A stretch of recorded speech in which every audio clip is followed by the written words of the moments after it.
Broadcasting more than 2,000 games live and archived in 15 sports in over 10 counties in western Pennsylvania, as well as being the exclusive home for all the WPIHL playoffs and championships for nearly 2 decades. Anytime, anywhere, always there. We are the new Trib Live High School Sports Network.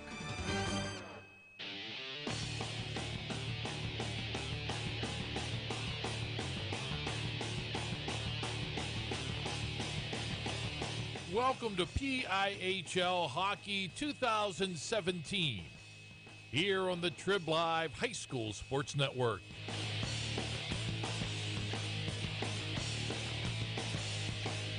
High school hockey at tribhssn.triblive.com is sponsored by UPMC Sports Medicine, by Carlow University, by Dollar Bank, by AstroTurf, by Chick-fil-A Robinson, by WQED, and by Trib Total Media. Now let's head ringside for all the high school hockey action only here on the Trib Live High School Sports Network.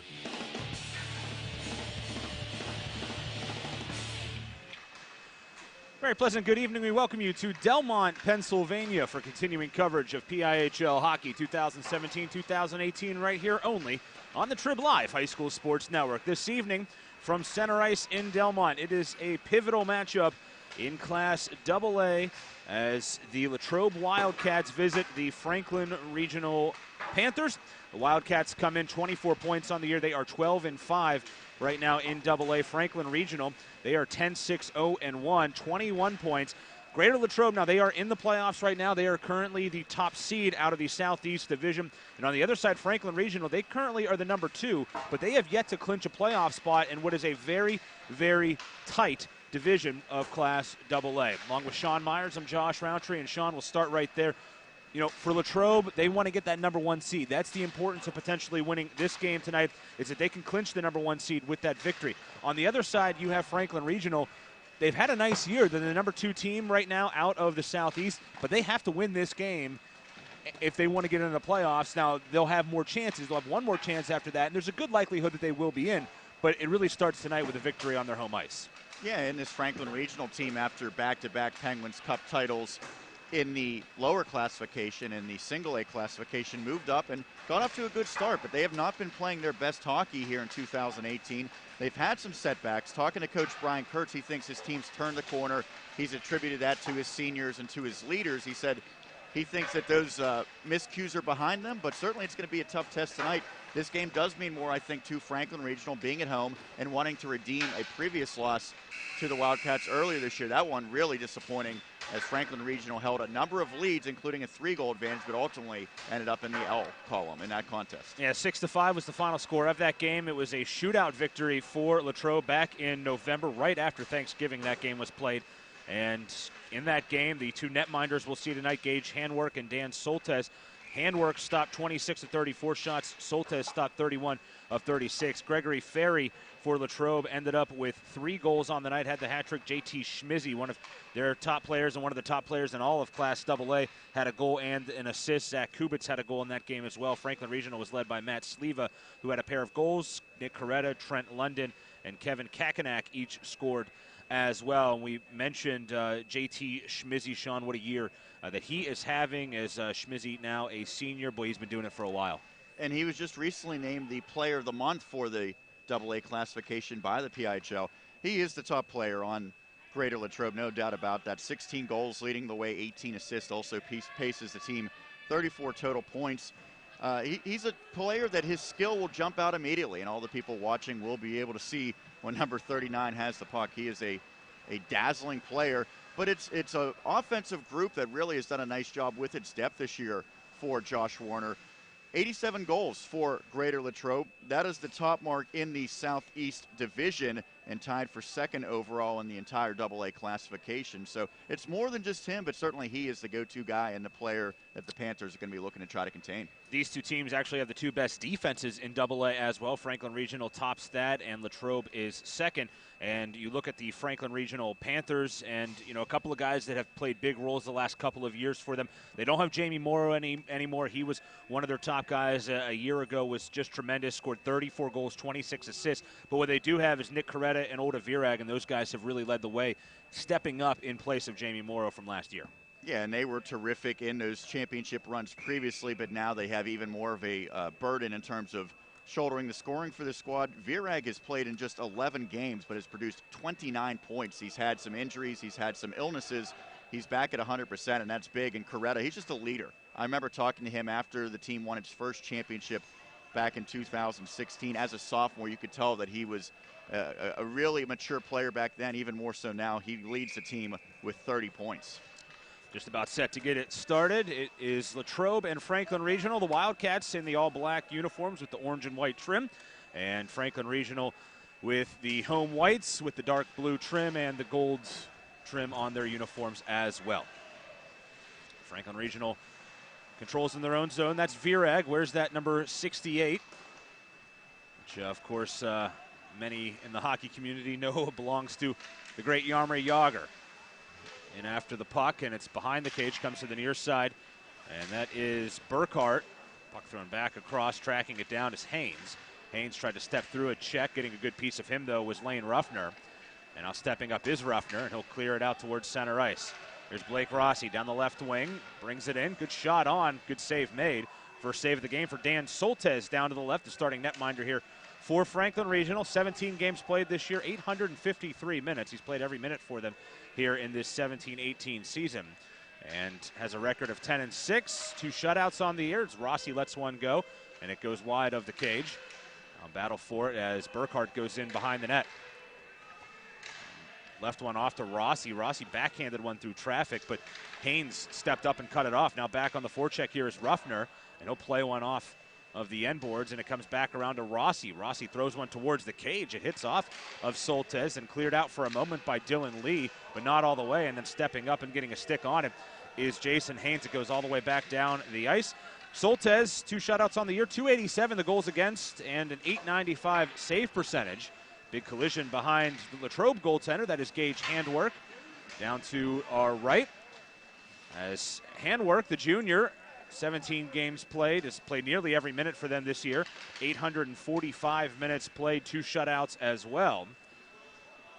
314 goals against average, 863 save percentage. 2 pretty good netminders in the cage tonight for both sides.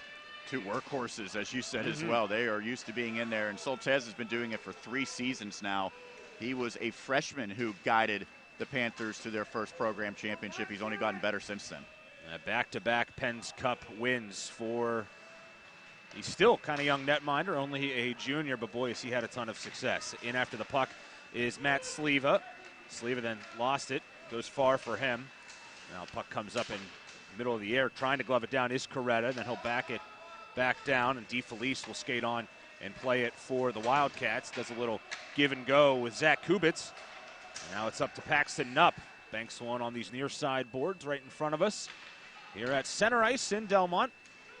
Kubitz will track this one down. Icing waved off, and he'll go and play it. Off to Knupp. Pinch down here by Justin Carter of Franklin Regional. And now it's JT Schmizzy with it. A lot of skill, Schmizzy. He's been at this a long time for the Wildcats. Sends a long puck ahead. Knupp going in hard after it. Knupp gets to it, let a little shot go, and it goes high. That little chip play goes high of Soltesz. Rossi with it, banks it off the near side boards. Rossi battling 3 Panthers. Tried to get it ahead to Alex Avolio, but it's dumped all the way back down into Greater Latrobe territory. Ruffner going in after it. This Wildcats team, great hockey heritage. 4 Penguins Cup championships, them all coming since 2008, so it's been recent success at Greater Latrobe. Long slapper by Evan Clark Deaver. Pad stop, brushed to the corner by Dan Soltesz. A push from behind here, and a penalty coming up And that's going to be on Brantley Miller. He's going to go to the box. Miller, 42 penalty minutes on the year, and he just stepped up and gave the little cross check behind, and there's the game's first penalty. And this is a Wildcats team that is closing in on 250 penalty minutes here this campaign. They are used to being in the sin bin. So good opportunity for the Panthers. The player you want to look for if you're Franklin Regional, Ethan Yohe. He is tremendous with a cannon of a slap shot from the point, leads the team with 7 power play points. That's a heck of a mark. This power play clicking at over 30%. It's the top mark, Franklin Regional, in all of AA, 30.56%. Their penalty kill is also top, so they really get it done on special teams. There's a puck thrown across by Coretta. It goes through everyone, trickles to the far side. Now it's back to the baseline. Coretta in after it. The alternate captain of this team gives it off and took a bump. It's Sliva on it. And now off to Virag. Virag takes a big hit from behind. Now this puck shot through and redirected by Sliva into the glass. And Virag got just decked from behind. Here's Coretta. Ruffner trying to get up, cause some mayhem on his stick, and Coretta then turns it over, stolen away. Colt Novak back in the other way, has a shorthanded goal already this year, and it's off of his stick. Good defensive play getting back by Ethan Yohe to knock that one up into the netting for a stoppage of play. No score, 12:18 to play here in period number 1. And 1 minute exactly remaining on the man advantage for the Panthers. And again, they wanted to try to get it back to Yohe at the point, but that pass just was never open. 7 power play goals is a lot for anybody, as that shot by DeFelice finds its way through and able to knock it aside as Soltez. But for Yohe, who is a defenseman, that is a tremendous mark. He has 8 goals, 7 of them coming on the man advantage. It's just an incredible mark. As dancing through traffic is Kakenak. Kevin Kakenak putting on the brakes. Now he jumps around with the puck, leaves it off, looking for Jason Haynes, and there to cover it up off the stick of Haynes is Gage Hanworth. Latrobe coming off a victory a week ago over Upper St. Clair, 6-3. They outshot the Panthers 31-16 in that game, scored 5 goals in the second period. Greg Ferry, a couple of goals in that one. Blake Rossi had a goal and 2 assists. JT Schmizzy, Jason DeFelice, and Jared Stein all scored. Gage Hanworth only had to stop 15 shots in that game. Stepping up with it is Haynes, and he lost control of it. Good job by Schmizzy to intercept, and he'll clear it back down. As we approach 10 seconds to play here on the man advantage, the penalty, a cross-checking call on Brantley Miller. And after Schmizzy made that defensive play, he and Trent London exchanged words. Here's Haynes. Off the stick of DeFelice in behind the net. Good job getting to it for Franklin Regional. That was Trent London. Comes back to the defenseman, A.J. Knoll. Knoll going to cross ice one to the near side, and it'll go back to DeFelice. DeFelice banks one off the far side, off to Schmizzy, but Virag steps up and steals the puck, then throws it through the net mouth, and it goes wide. Burkhardt trying to clear it out. Coretta, though, all over it. Coretta keeping it alive, but finally it will come out. Schmizzy going to chase after it, but able to get there, and then Schmizzy intercepts. Schmizzy walks in, little deke, and he goes just wide of the net. Penalty coming up on Franklin Regional. Schmizzy with the steal nearly had an unassisted goal as he took it away, and then as the puck was thrown away by Dylan Lee, Latrobe going to go on the man advantage. We'll see who the guilty party is for the Panthers. I thought it was going to be Lee. No one's gone to the box yet. And indeed, Lee, after trying to hide on the bench now, goes to the penalty box. That was all created by Schmizzy and that intercept with the active stick. So Dylan Lee to the box. There's a shot right off the draw from Kubitz on the left point. And that one is held on to by Dan Soltez. You mentioned Soltez and his numbers. They're very good numbers. They're not compared to what he had last year when he was putting up historic numbers, but that was when the Panthers were playing in the single A classification and really dominating with a defense that was suffocating like none other. Stein with it, lets one go. Puck rattles around. It's at the side of the net.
this classification, AA, really has been wide open. Now, there's no doubt that Armstrong's been the top team, but behind Armstrong, I think you could make the argument for any number of teams, maybe even a half dozen different squads potentially that will have the opportunity to make it to the Penguins Cup Championship.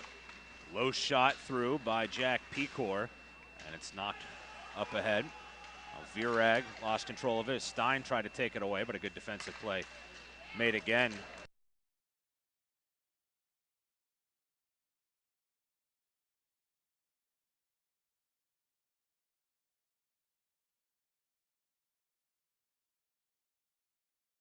Second intermission, this AA field. Armstrong, I agree with you. I think they are the favorite. But that said, they have lost 3 games this year, so there are no sure things in this AA classification. It is certainly, I think, wide open. And I think, honestly, there's about maybe 6, 7 teams that have a realistic chance of winning the whole thing. So puck off the side of the net, and right there was Ferry, backhanded it in, but they are going to say that it was frozen first by Soltesz. That's a tough break. Looked like that whistle came premature. Obviously, Ferry was going to be able to cash that one in uncontested, but all it takes is one official losing sight of the puck to induce the whistle, and that's exactly what happened. It will stay deep, however, for Greater Latrobe. Shots are 9-1 in favor of the Wildcats. Turning shot right off the draw. That was Rossi. Again, the goal scorer in this one, as we've played 10 minutes here from center ice. Puck knocked around. Novak going in after it. He got upended, did Cole Novak. Ruffner up the ice. Puck flipped down. Rossi going to skate on after it. Good job by Handwork coming out and getting to that one. Boy, we have not called the name of Gage Handwork a whole lot in this one. He's only had to make 1 save through 10 minutes. I think he's happy with that. Yeah, he'll take it. Rossi sticks this one, loses control of his stick and takes a shot up high. And now a big collision on the near side, penalty coming up. High stick on the play, and that is David Soltesz, who's going to go to the box. That elbow got high, and a high sticking call coming at the 10:36 mark. He is the older brother of the Panthers netminder. So Soltesz to the box for what he hopes will be the full 2 minutes. We saw the Wildcats capitalize on the last man advantage, courtesy of the Rossi goal from the point.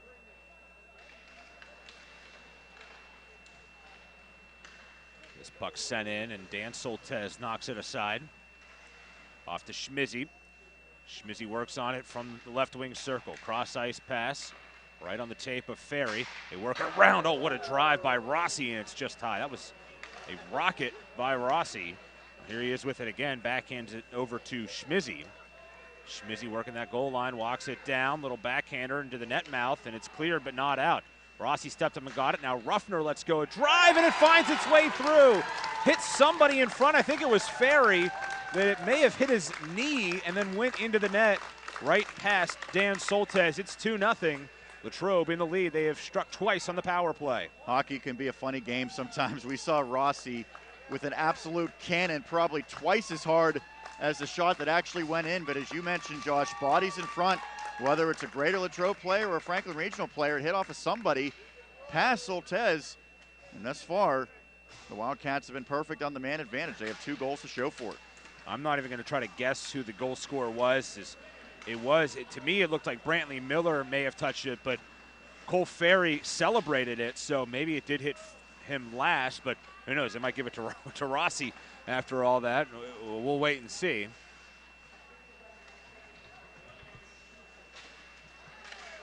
This puck knocked around.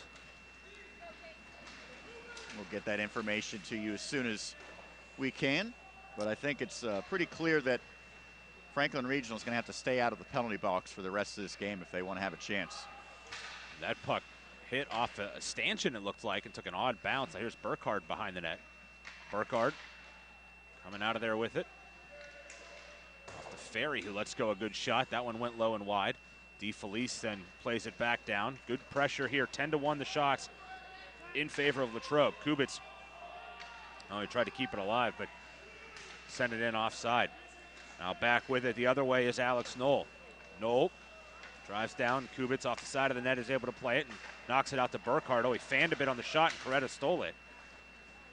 Now Kubitz back on and off to Burkhardt.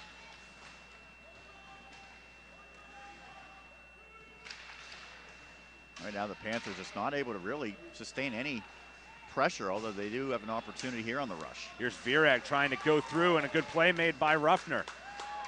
Going to have a penalty upcoming against Greater Latrobe, however.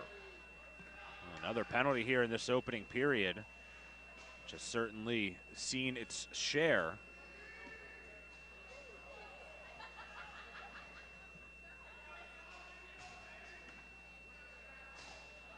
Trying to see who went in. I believe it might have been Evan Clark. There's Deaver. definitely an 8 in I the think number. there's a 9. Evan Clark Deaver going to pick up the penalty. Lane Ruffner, by the way, credited with the power play goal, with Schmizzy picking up the only helper.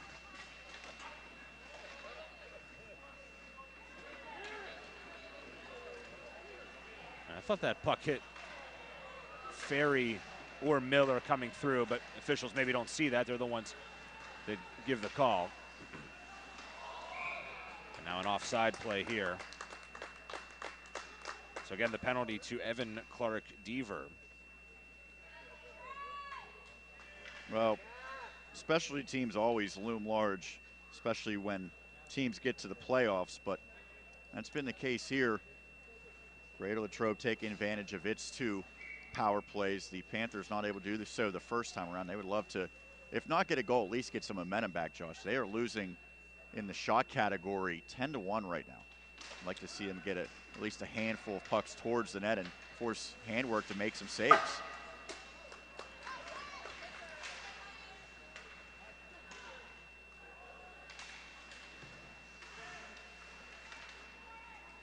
Here is Lane Ruffner with it. We'll try to dump it down. That was played with a high stick of Virag. You said Schmizzy got the only assist? Yes. So for JT Schmizzy, another point. That's 35, team leading 35 points on the year. As that shot through traffic, redirect by Matt Sleva is kept out of there. That's banked back for Rossi to chase on after it. And Rossi high in the air as he backhand dumps that up off the low ceiling here at center ice. So Lane Ruffner with his first goal of the year, had 8 assists coming in. That's his first goal that he scored.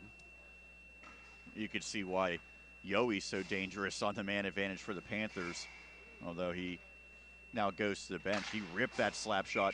Handwork made the save, and then Sleva came in front, scooped it up, forcing the Wildcats netminder to make a second stop. It's now A.J. Knoll replacing Yoe on the near side point as that puck goes right past him. Latrobe last year 9-9-1 in the regular season, but they really went on a tear in the playoffs. They beat Mars 5-4, Moon 6-3, Quaker Valley 6-3, then lost in the championship to that terrific Plum team by a 6-1 final. They were really just outmatched in that game at the Lemieux complex. It's walking in, throwing one off the side of the net is Coretta. Coretta then sends it back out to Lee. Here's Dylan Lee. Little short pass, gets it right back. Cross ice, finds Bear. I'm sorry, that's Knoll. Now Virag back to Knoll. A.J. Knoll with it from the left point. Lets a shot go through traffic. Is it loose? Going in hard after it was Coretta, and the puck came free, but it was wide of the net and the whistle had blown. We've seen that happen now both ways, where the puck's seemingly loose for a rebound, but the officials blow it a bit early. That time it was a little unique for Handwork as he made the save. I don't think he knew where the puck was and then started leaning backwards, and I think in doing so maybe exposed that puck momentarily. The penalty on Clark Deaver, by the way, a holding call. That has him in the box. Now this puck turned over. Look out. Oh, a good play made to keep that puck down. That was by Rafferty. Rafferty. Yeah, they had, was that Nupp, I believe, or Schmizzy going all alone on a breakaway. Now Schmizzy steps up and knocks this one out, and right back to it is Rafferty. Tommy Rafferty, a good play, but up ahead here is Nupp. Nupp walking it in behind the defense, goes to the backhand and left it off. Rebound attempt, it's kept out by Soltez, and it's the net off the moorings, I believe it is. And that came right when the Ice Cats, or the Wildcats, I should say, got back to even strength. They had the man coming out of the box to create that partial breakaway.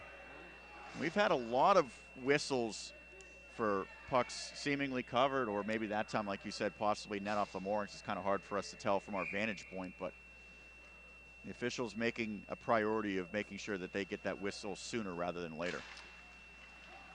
Talked about Latrobe last year. They lost their really talented defenseman in Jack Schulteis, Corey Gates, and their goaltender from last year, Ryan Powell.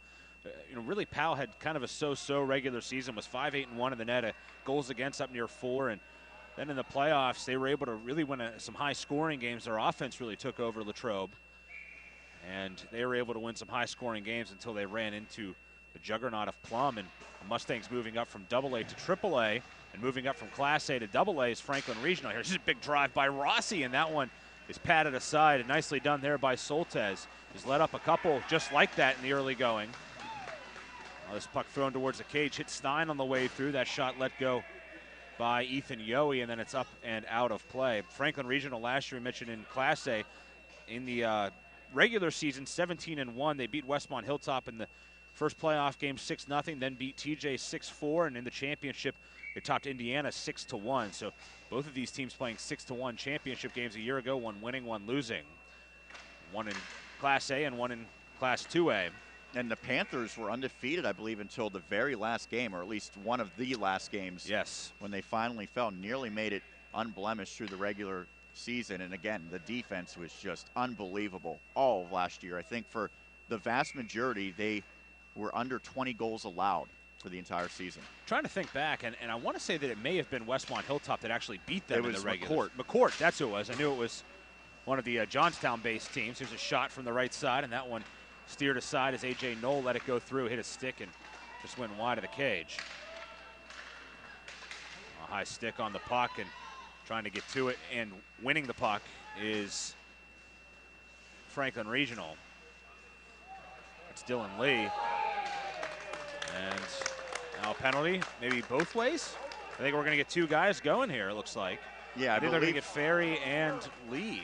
I thought Lee got the stick up, and I believe that he will be charged with the high sticking penalty, but then the officials even it up. So they will skate 5 aside, it appears. And so it's Cole Ferry.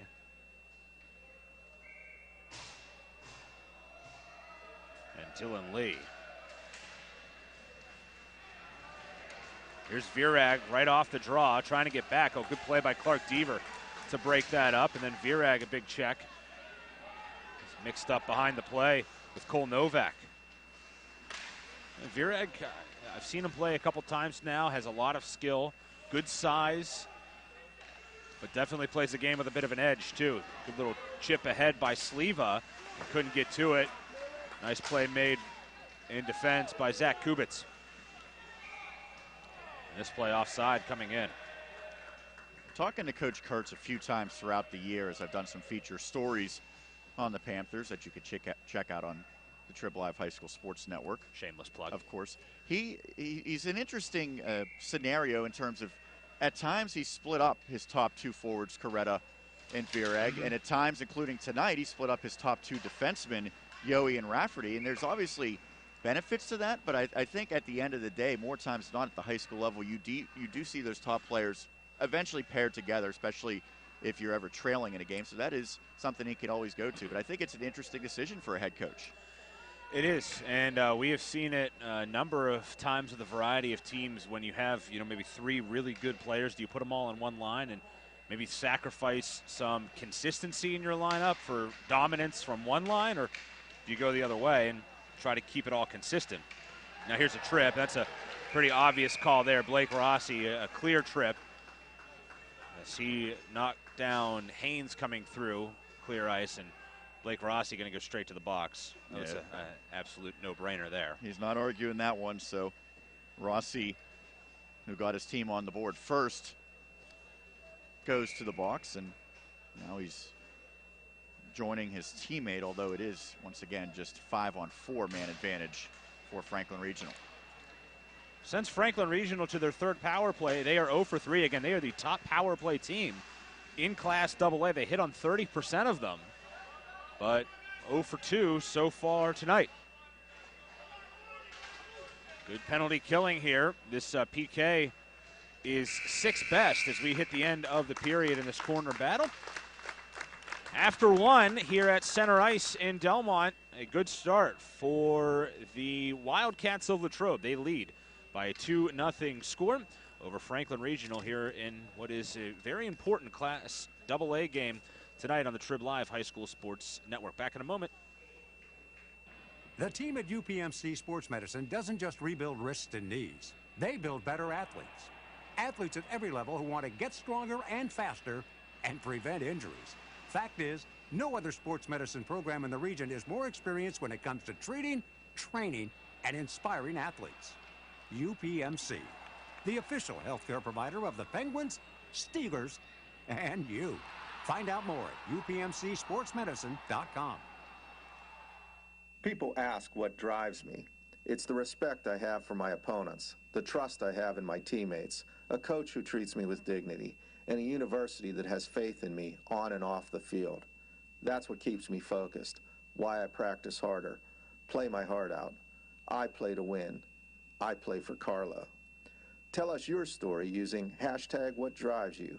Carlo University is a proud sponsor of the Trib Live High School Sports Network.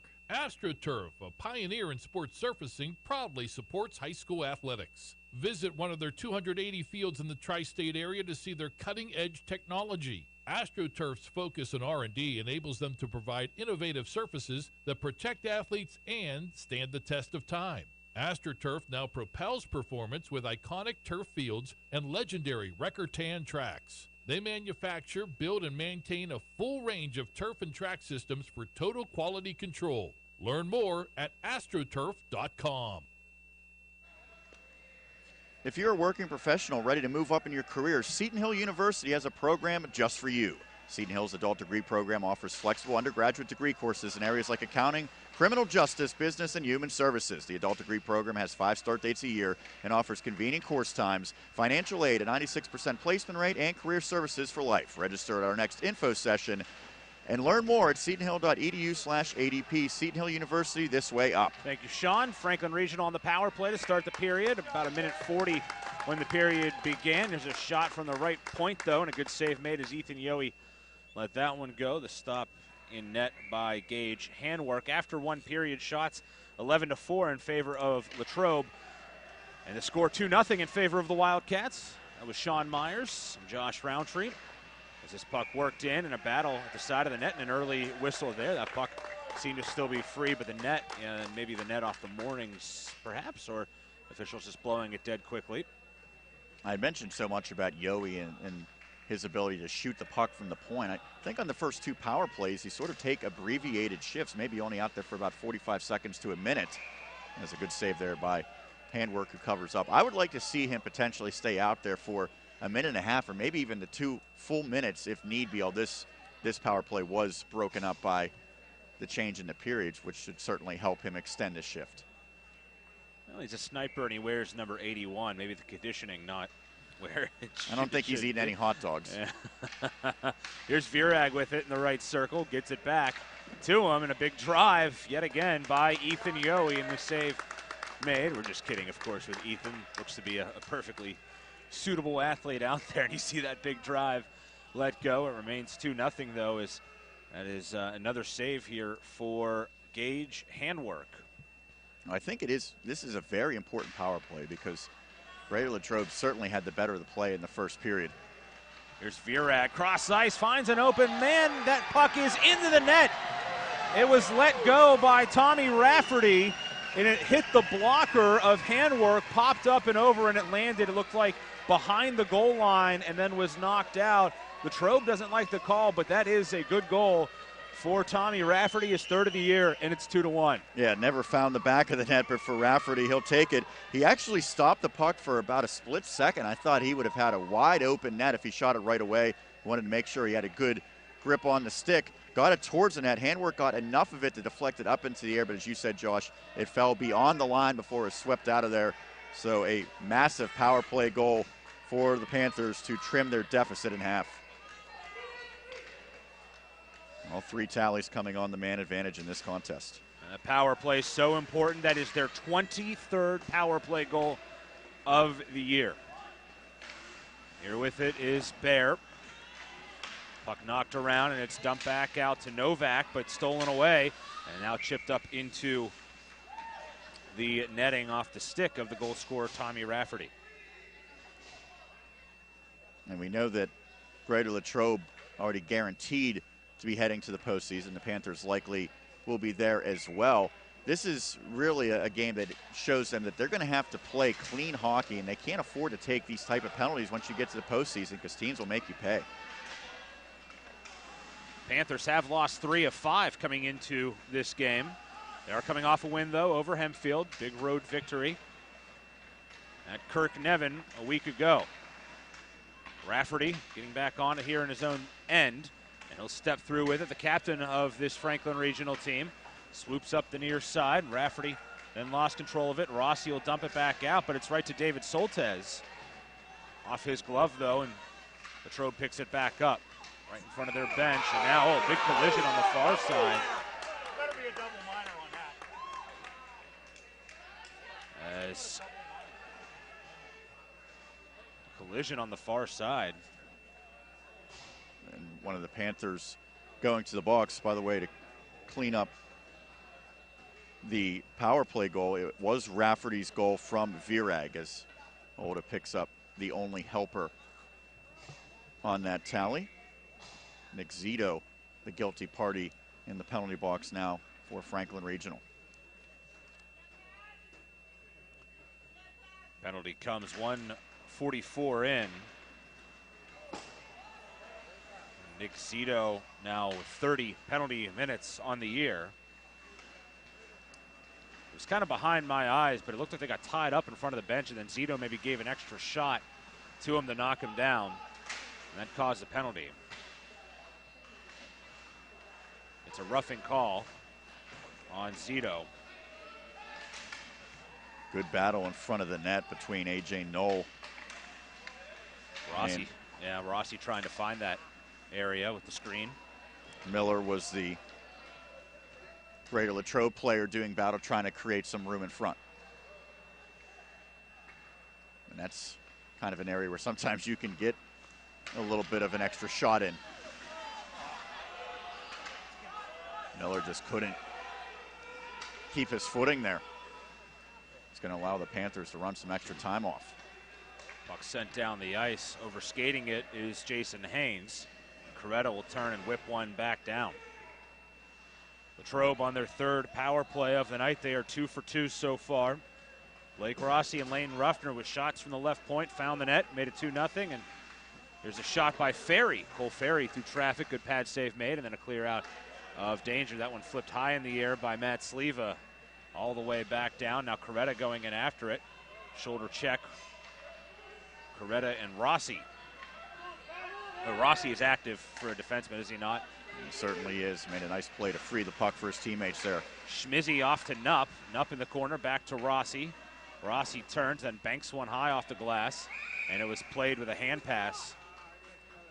Stoppage of play here. There's 14 seconds remaining on the man advantage as Rossi goes to the bench. I think he is pretty similar for Greater Latrobe as to what Yowie provides for Franklin Regional on the power play with that booming shot. It's a real luxury because there's a lot of teams and a lot of good teams that don't have a player that can blast it from the point like those two. I think it's what separates power plays from being good and then being elite, and that is what Franklin Regional has been this year. When you have guys that can boom it like that, it certainly adds an element as there's another puck up into the netting. One of the things here with this rink, the netting actually goes over the ice. If you notice, it sticks out from the glass over the ice. So pucks that get flipped up along the boards, they oftentimes end up in the net. Just kind of the way that the rink is constructed here, and the netting is constructed as the power play is over. Now Latrobe 2 of 3 as Zito comes back out. And with it is Novak. pushing and shoving back behind the action. Kubitz got tied up with London. There's a battle for it. This game's starting to get a bit of an edge to it. Swinging it out of danger is Franklin Regional. DeFelice chasing on. Plays it up the far side boards, and going after it is Rafferty. To your point, Josh, 8 penalties already called in this contest. We're not even halfway through. Virag with some speed and up on him. Got chipped off his stick, came right to Tommy Rafferty. Rafferty with Franklin Regional's goal in this one. Made it 2-1, 49 seconds into the period, a power play goal. That one's back down for icing. 12-11 to play here in the second, remains 2-1.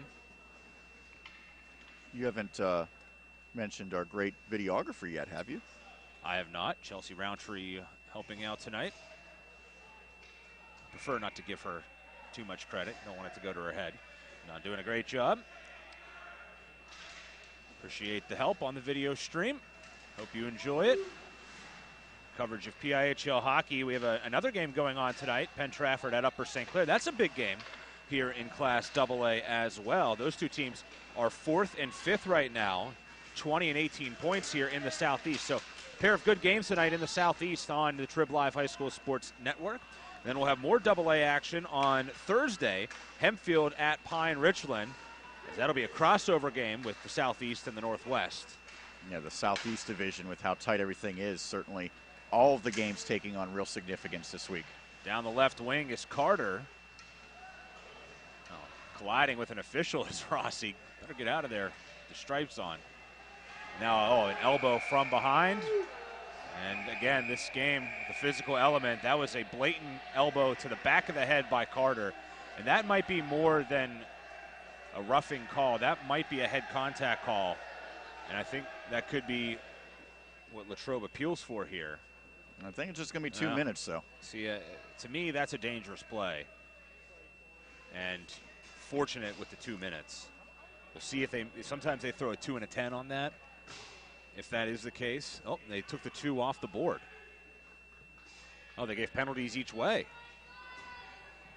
Wow. So Carter goes for Franklin Regional. And trying to get an eye on, that might be Clark Deaver in the box again.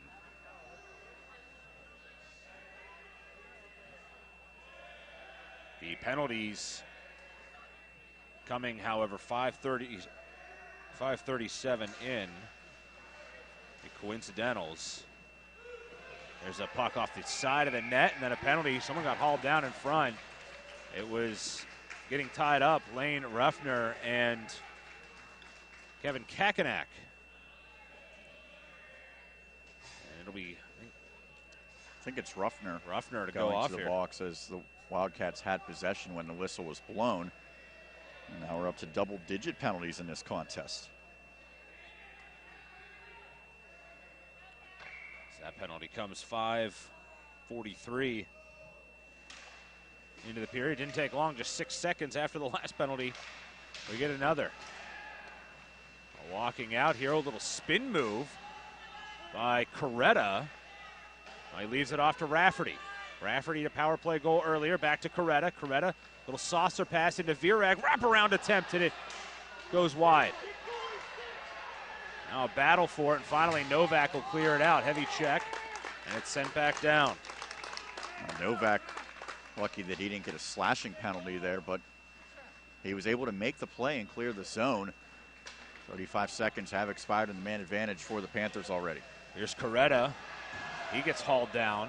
Virag picks it up. Virag walks it in, dishes it off, and it's a goal for Franklin Regional. Beautiful setup by Oda Virag, and the game is tied at 2 as it's Ethan Yohe coming down the right side, and he buries it into the back of the net. Another power play goal for Yohe.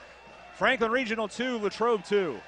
We talked about a slap shot. That time he didn't shoot it from the point. He was able to sneak backdoor. A beautiful feed by Virag as a couple of players wiped out on the ice. It opened some space for the dangerous playmaker for the Panthers, and he saw Yohe sneaking backdoor for an easy tap-in. And I've said it before, I'll say it again. Power plays, penalty kills, that's what's going to determine this game. Both teams have been electric on the man advantage.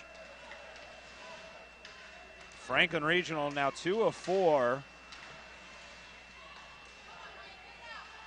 on that man advantage. This one's banked back down, and getting to it is Dylan Lee. So the goal for Yohe, his 9th overall on the year. Here's a shot through traffic, rebound attempt. It's still free. Jamming at it is Kakenak, and able to get on top of that eventually was Gage Handwork. And that looked like an innocent shot initially, but Handwork made the stop, just not able to control the rebound, and he's lucky that he was able to get back on top of it and get that whistle. I think officials maybe stepping in here and trying to nix some of the overly physical play. Remember, at one time the shots were 10-1 in this game in favor of Latrobe. They are now 13-12 in favor of Franklin Regional. Franklin Regional with 10 of the last 12 shots on goal in this game. Coretta to take the drop. Franklin Regional slow getting their point men out. They finally do. The two defensemen, and off the draw, Coretta went forward with it. And Ruffner got bumped and fell into the back of the head of his goaltender in Handwork. I think he kind of lost his footing. Coretta went forward with it because he wasn't even sure if his defensemen were out there when that puck was dropped. They were barely over the blue line, about midway over the blue line when that puck went down. They were not ready. Another draw here for Coretta. Goes forward again with it. And this time Ruffner will get to it behind the cage. Pass out of danger. Here's Ferry with it. Off to Nupp near side. He'll turn and blast it around. Tied at 2. 7 minutes into period number 2. This puck skips up. It's Hertansky who lost control of it. Now he gets it back, and Hertansky will drop it off to Ruffner. Boy, Ruffner plays a ton of minutes, does he not? He seems like he and Rossi are out there quite a bit. You throw DeFelice in there, too. They play a ton of minutes. Here's Schmizzy with some speed. Schmizzy to the goal. Blocker save made by Soltes. Now Ferry back on it. Turns, tries to get it off to Nupp.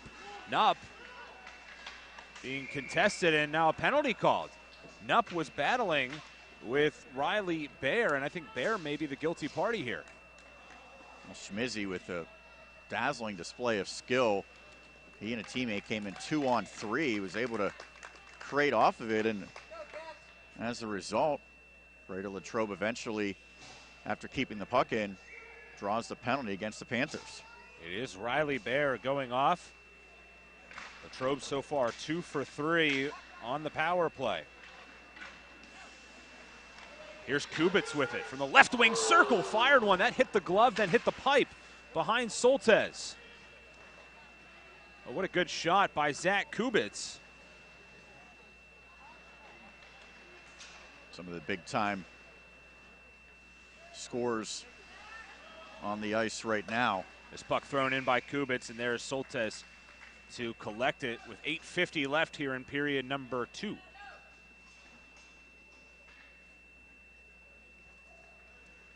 It's rare to see this many penalties already in a game, and it's when you look at the team numbers, the Panthers came in with 215 penalty minutes, 246 for Greater Latrobe.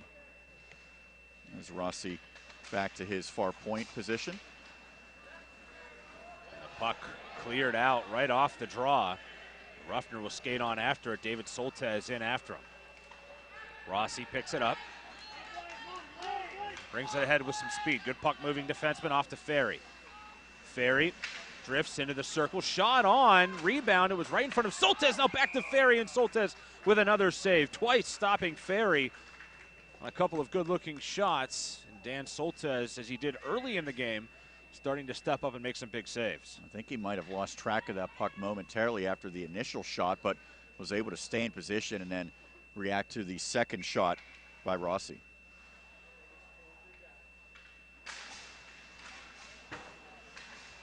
Off the draw, it's run back to Ruffner. Now Schmizzy with it. Schmizzy turns to Ferry in the corner. Ferry battling away with Coretta. Then bank back towards center ice and down. Schmizzy will go and collect.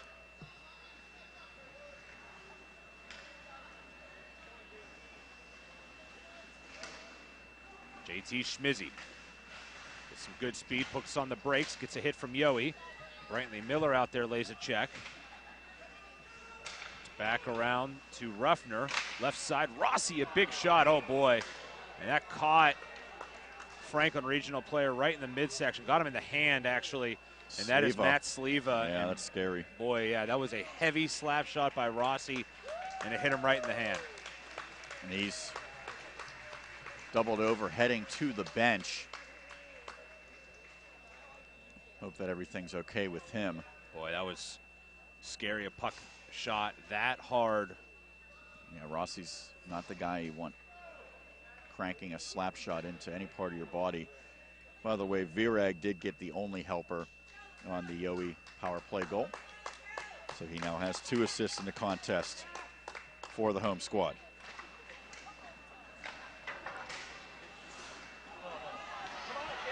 Now this puck comes free, and coming out is handwork.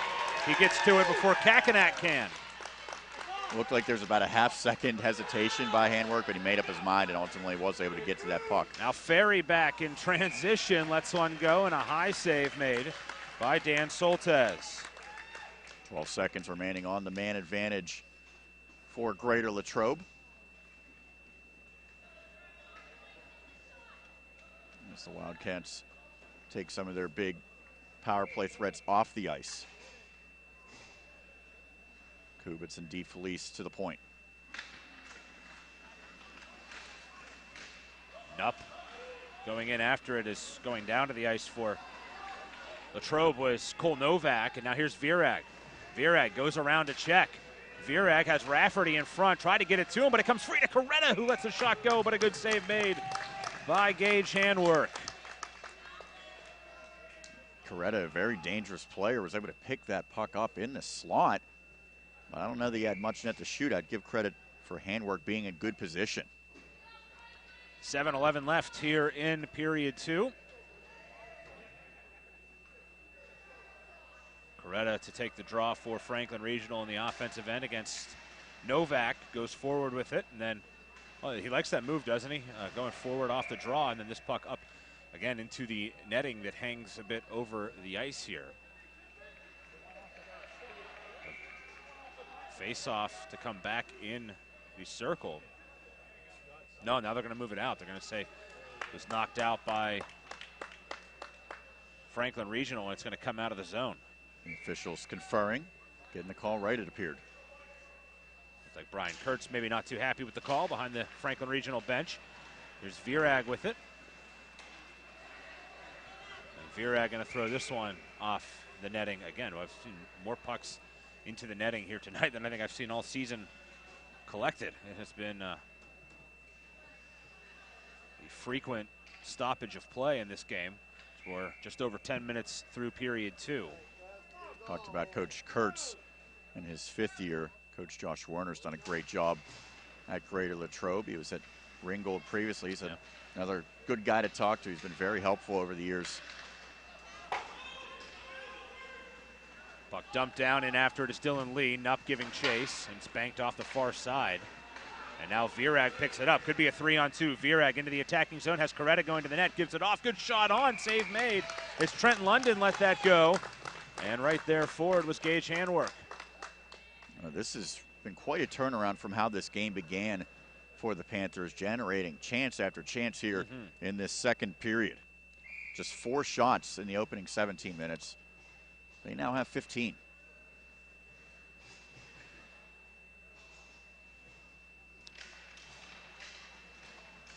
Puck sent forward, and Rossi banks it backhanded up the far side. Brantley Miller going in after it, but getting to it is Justin Carter. Carter then sends it ahead looking for Ben Newell. Hit off his skate. Now back to Ruffner. Long pass up ahead, and it's too far. Out of the reach of Hart. Dom Hart couldn't get to it. Now back to Newell. Newell in the corner. A bit slow on the puck, and then there's Yowie to knock it out, but Ruffner intercepts. Ruffner now a shot, and that save made yet again. Well, Protector. Unlike Ruffner's goal, that time it was a clear lane for Soltesz to be able to see the puck, make the save without any sticks in there, and then hang on for the rebound. to make sure there was not a rebound, I should say. One thing I've noticed with Soltesz, really from his freshman year, is that he is great at squaring up the puck. He moves his body, doesn't make a ton of flashy saves, at least from what I've seen in the 4, 5, 6 games I've seen him. As here's a puck towards the cage. Soltesz looked like he got a skate on it to keep it out. And as I talk about how he doesn't make many spectacular saves, he makes a pretty darn good one right there. Schmizzy takes a heavy check by Rafferty. Gets back up to his feet slowly. DeFelice overskated, left off Knoll. Gets it to Sleva. Sleva will go in after. The backhands one to Coretta. Coretta around the backside of the net. This game really has evened out. After Latrobe laid it on heavy early, Franklin Regional has punched back. With it is Ferry. The puck control by Ferry, then pulls up and lets a shot go, but it's off his stick of Rafferty, and Coretta intercepts. Puck high, Murphy dumped back down. Got to be careful on the Murphy dump here. Might take out the scoreboard if you do it with any sort of arc. Pass to the near side, Ferry. Well, Ferry tried to get around Rafferty, who intercepted. Good play by Tommy Rafferty. He's been really solid in his own zone. Here he is again. He banks it down. I like Rafferty's overall game. Obviously, he has a big goal here tonight, but he's played well at both ends of the rink. Virag, man went down. Those Kubitz got tripped up. And now Schmizzy taken down, no call. Yohe is icing his waved off. Will go back after it. Schmizzy not happy, as are the Latrobe fans. And Schmizzy's been down on the ice a couple times in the past minute of this shift. Here's Virag. Virag taking a solid shoulder by Latrobe defenseman and Kubitz. Now this low shot through by Yohe. Rebound attempt, and right there for it is Gage handwork. And now some pushing and shoving after the whistle. I believe that's London in there. Kubitz, we've seen him mix it up a bit. 4:07 left here in the period. And now a whistle blows. I think the officials making sure that they stop the post-whistle chatter that's been going back and forth. Again, this is a big game here tonight in Class AA. We'll get you updated on the other games going on tonight as well. Hempfield at Shaler is an important one. Penn Trafford at Upper St. Clair. We're broadcasting that one tonight. You can watch that one on replay when we're done tonight if you'd like. Yeah, on tour at North Hills. Don't switch over to it yet. Yeah, stay with us. This is a good one.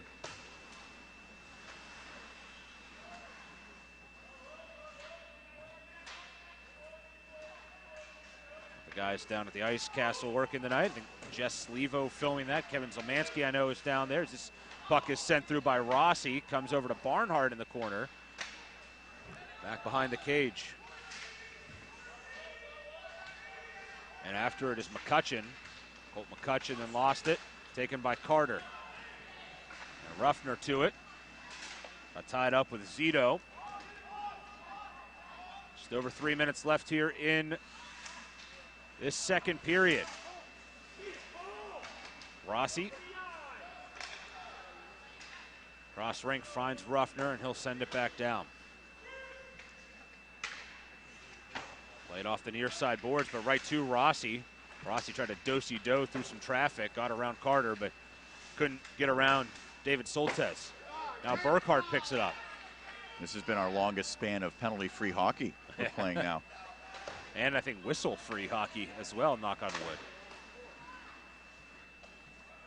Rossi will pinch down on the near side, throws one through the net mouth, went just wide, and Ruffner will get to it. Ruffner settles down a bouncing puck. Low shot through traffic, hit the back of the skate of Novak in front of the net. I think Ruffner had Rossi. Now Rossi intercepts, big shot on save made Soltesz. Rossi back to it, lets one go, and another stop by Dan Soltesz, the all-star goaltender of the Panthers. Now this puck high into the air, does not somehow catch the rafters here. That allows Jared Stein to go in after it, off to Schmizzy. Panthers look tired right now. Yeah, Schmizzy on the backhand, off to Rossi. Oh, then Rossi lost control of it, and that'll give Franklin Regional maybe a chance to change up here. David Soltesz, though, couldn't get to it. Now watch out. Here's Schmizzy, 3-on-2. Schmizzy off to Stein. Stein walks in, shot save made. Soltesz again. Only one player for the Panthers able to change. Stein then fans on a shot, comes free to Nupp. Nupp walks in, he gets hooked up. Penalty coming, then puts one off the side of the post. And now more pushing and shoving after the whistle. Matt Sleva, Nupp was in there as well. It's going to be a hooking call, and if it's just one penalty, it'll go against the Panthers. And that's because Franklin Regional had some tired troops out there that just were not able to get off as Joey, the guilty party, to the box. A slight hook on Nupp as he brought it through traffic. He'll go to the box. So another power play attempt here for Latrobe. They're 2 of 4 tonight. Puck one back to Stein, who remains out there. Now Kubitz dancing through, low shot, and sticked aside by Soltesz.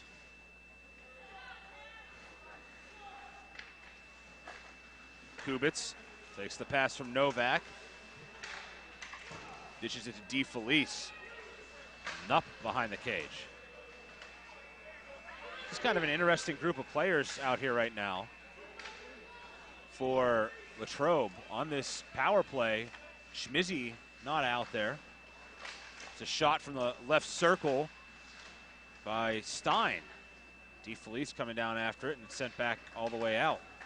Now some of the big guns getting out there. And maybe that group that was out there for so long a bit tired, so they get them a breather. Now they bring them back out. 40 seconds left in the period. Here is JT Schmizzy.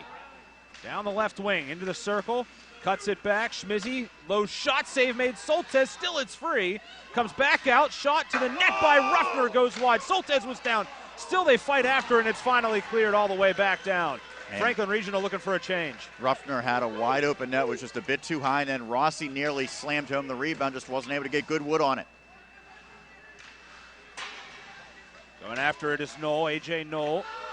Now Miller, Brantley Miller walking in, save made by Soltesz. 10 seconds left in the period. Schmizzy after it, backhands one looking for Ferry, comes free to Rossi. 5 seconds to go in the second.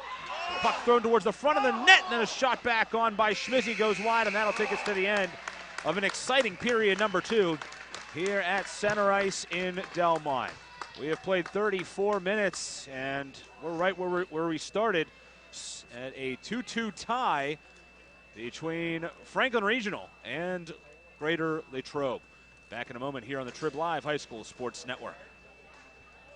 Check out the new Trib Live High School Sports Network on social media this season for breaking news, scores, pictures, videos, links to our articles, and more. Follow us on Twitter and Instagram under the handle Trib Live HSSN. Get in the conversation on Facebook at facebook.com/TribLiveHSSN. And on our YouTube channel, you can find thousands of interviews with local student athletes and coaches, plus highlights and full games. The spot for Western Pennsylvania high school sports on social media this season is the new Trib Live High School Sports Network. Hi, this is Josh Rowntree with the new Trib Live High School Sports Network's PIHL Power Play Show. This winter, myself and the coach, Kevin Zlomansky, will bring you the most comprehensive coverage of high school hockey in Western PA. Hey, Kevin, any suggestions on how we can pull it off? We're not goons. We're not bullies. No matter what people say or do, we have to be ourselves. Okay. Well, word is that you've been letting success go to your head a bit. Hey, what I do is none of your business. Is that clear? This should be a fun season. It's the PIHL Power Play Show every Wednesday night at 8 o'clock on the new Trib Live High School Sports Network. Own your piece of hockey history with a Penguins game-used jersey. Visit J&J Distributing at www.jjdistributing.biz and check out one of their largest selections of Penguins game-worn jerseys from your favorite Pens, past and present, or call 724-752-1556. J&J Distributing buys, sells, and trades some of hockey's most prized possessions, including the Penguins game-worn jerseys, Penguins practice jerseys, minor league jerseys, and new and game-used equipment. Browse their inventory today at www.jjdistributing.biz. The team at UPMC Sports Medicine doesn't just rebuild wrists and knees. They build better athletes. Athletes at every level who want to get stronger and faster and prevent injuries. Fact is, no other sports medicine program in the region is more experienced when it comes to treating, training, and inspiring athletes. UPMC, the official healthcare provider of the Penguins, Steelers, and you.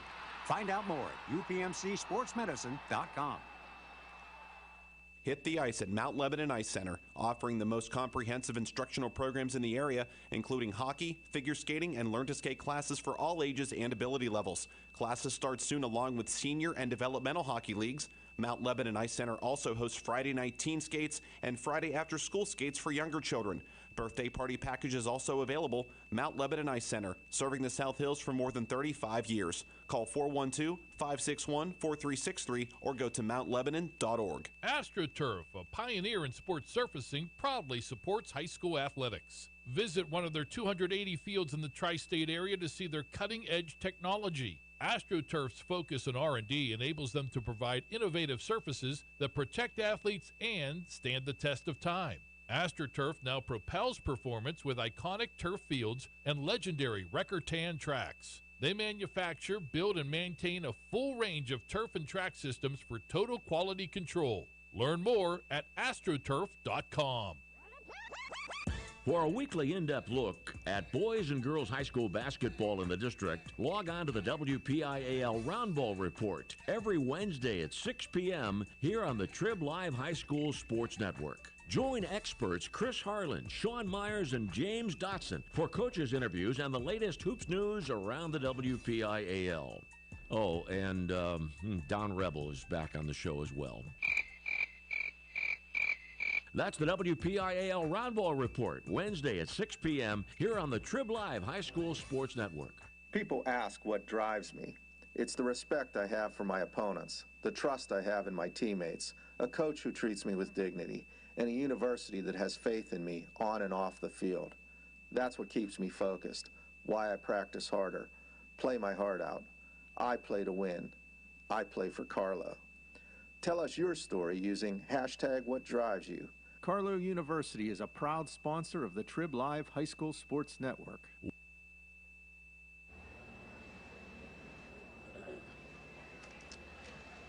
Alongside Sean Meyers, I'm Josh Rowntree. We are through two periods here at Center Ice in Delmont, and we are tied at 2 between Franklin Regional and Greater Latrobe, as the Wildcats really got off to a terrific start. They were at one point out shooting Franklin Regional 10-1. That shot edge has drastically flipped the other way, though, since then.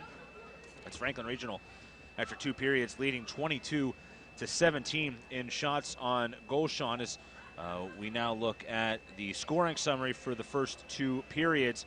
And we'll get it started in period number 1. A slew of penalties in this game. At the 7:45 mark, the first power play goal of 4 so far came from Blake Rossi, as he lets go a left point slap shot, a screen in front, and that would find its way past Dan Soltesz into the back of the net. The power play goal for Rossi made it 1-0. Cole Ferry and Derek Hertansky with the helpers on that goal. And then just about 3.5 minutes later, Lane Ruffner would get a power play goal after David Soltesz went to the box. Ruffner, a power play marker set up by JT Schmizzy. Same kind of thing, left point slap shot, and it would find its way by Soltesz.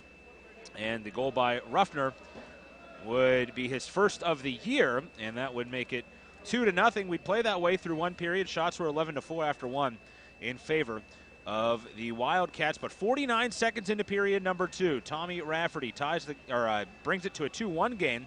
It's a power play marker after Blake Rossi went to the box late in the period for tripping. Rafferty, the power play goal set up by Oda Virag, would make it 2-1. And then at the 6:28 mark, Ethan Yohe would get another power play goal this season, his 8th of the year on the man advantage, 9th overall.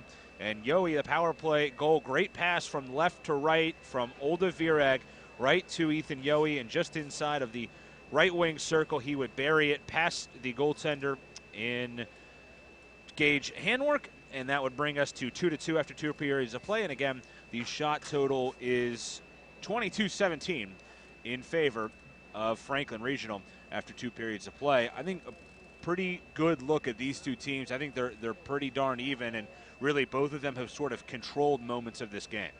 Yeah, and I think that Greater Latrobe's success in the early going on those power plays was about getting bodies in front.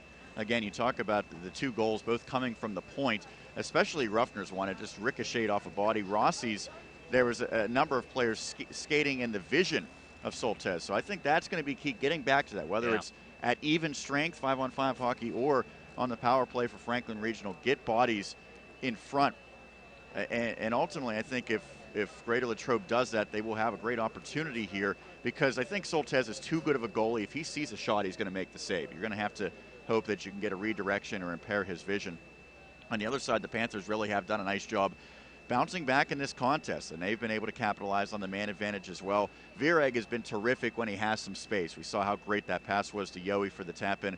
I think he's probably the most dangerous player on the ice right now, and he's a guy that ultimately Franklin Regional wants to get in those one-on-one scenarios or allowed him to have some space. So another key is which team is going to be able to really take command at 5-on-5 play, because we've seen all 4 goals coming on the power play. If either team can really sustain some pressure at 5-on-5, where we really haven't played a lot of hockey because of all the penalties, I think that will be big as well in this third period. And the big thing here is staying out of the box, most importantly, though. 5-on-5 play, we'll see what happens, but that only happens if teams stay out of the box. And we've seen far too many penalties taken on both sides, and it's resulted in goals both ways. All 4 goals, as Sean mentioned, coming with the man advantage. Well, again, looking at the Southeast Division, and it is pretty wild. Now, on the other side of the Northwest, it's set. We know who's going to be in the playoffs. Now, there's some questions as to who will end up where. There's really, from seeds 2 through 5 on that side, a lot of questions. Armstrong is going to be the top team. They have 28 points.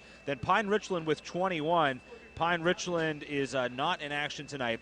Hampton is at 20 points. They are also off tonight. And then Quaker Valley and Mars with 19 points respectively. Last I heard, Mars playing at Baldwin tonight. They were down 2-1 in the second period. That is a huge game for Baldwin, and we'll tell you why. In the Southeast, Latrobe, they have clinched a playoff spot. They have 24 points. They will be in. Right now, they are just going for that number 1 seed from the Southeast with the 24 points that they have already, trying to add to that. Franklin Regional with a win tonight, they would be secured a playoff position. They are at 21 points this year. Hempfield is at 20, as is Upper St. Clair. Penn Trafford at 18. Shaler is at 18. Right now, Penn Trafford has the advantage. And then Baldwin at 17 points, but there is a lot of action going on. Hempfield is at Shaler tonight. Shaler wins that game by a 5-2 score. So that puts now the Titans at 20 points on the year. That bumps them up into playoff positioning. Hempfield stays at 20 points on the year, so those two teams now in a tie for third place. Upper St. Clair is winning. They're in the third period of that game. They are up 6-3 over Penn Trafford. And if that score holds, they would be up to 22 points. They would then leap over Franklin Regional should the Panthers not get a point in this one into the number 2 spot. And Franklin Regional then at 21 would be third, and then it would be at that point then a 2-way tie for fourth place. And then things get kind of haywire really from there on. So that's kind of a look at what else is going on tonight. By the way, North Hills is leading Montour 2-0 right now as well. But that's a look at what's going on in Class AA tonight. And really, this division is just wild. This Southeast, we've talked about it on the PIHL Power Play show this year, Sean, and it just continues to get weirder and weirder every week with teams jumping around position-wise. And it's exciting, and that's ultimately what you hope for when you come down to the final couple weeks of the season, that all the games matter, and that's certainly the case. One thing to note, you mentioned the setback tonight for the Spartans. They did have a game in hand over all of the other teams in the Southeast, so that is significant. And on the other side, in the Northwest Division, Quaker Valley had played one more game than all of the other teams that will be into the playoffs. So those are things to certainly keep an eye on. But it creates situations like what we have here at Center Ice in Delmont between two teams that really are trying to not only solidify their position. We know that Greater Latrobe's already in, but would like to get that top spot. Franklin Regional, if the Panthers lose this game, then they have to have real concerns of, are they going to make the playoffs at all? And their last game would be at Shaler. So that now they did beat the Titans handily the first time around, but that being said, nothing can be taken for granted at this time of year. So it creates a scenario where I don't know if the Panthers right now know what other scores are tonight, but they're focused on finding a way to win this game. And if they don't, they're really going to have some potential sleepless nights coming up.